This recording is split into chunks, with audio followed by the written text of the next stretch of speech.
It composed of many graceful movement. Different kind of martial arts. Gusto sila parehas pupunta dito, practice para maraming ako best friend.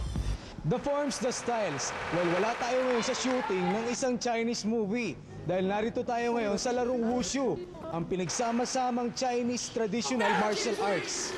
Alinsabay sa nakaraan ng bansang China, ay ang likas na tradisyon nito. At isa sa nagbibigay ng kulay rito ay ang kanilang iba't ibang martial arts. Ito na marahil ang bansang may kakambal na pangalan ng martial arts dahil sa naipamalas nito yung pagpapakilala at pagpapalaganap nito. Hindi bilang paraan ng pakikipag-away, bagkus ay isang malalim na sining na nagmula sa likas na pagsasakilos ng natural na elemento ng mundo. Kaya naman kung inyong pagmamasdan ang kilos at galaw nito ay sadyang hindi normal. Ngunit sa isang mukha ng sining, isa itong obra na pinag-uukulan ng panahon at ganap na dedikasyon na siyang bubuhay sa diwa nito. Kaya naman mas lalong ipinag-ibayong ang ngayon kinikilalang martial arts na Wushu para ang lahat ng ito ay maging isang sports. Marami tayong mga traditional Chinese martial arts, maski dito sa Pilipinas. Ang kaibahan niya kasi different schools siya, no?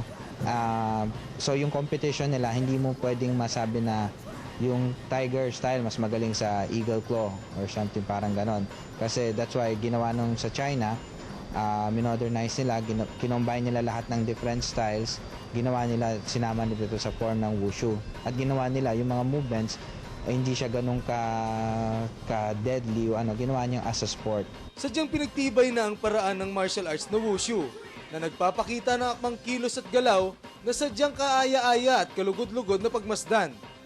Kaya naman tignan nyo kung gaano kadesidido ang mga batang ito. Ang lantik ng kanilang mga kamay, pati na ang mga kinikilos ng mga ito. Kasi it's a unique sport kasi, di ba? Hindi naman lahat martial arts siya pero purely exhibition siya. Hindi siya physical contact.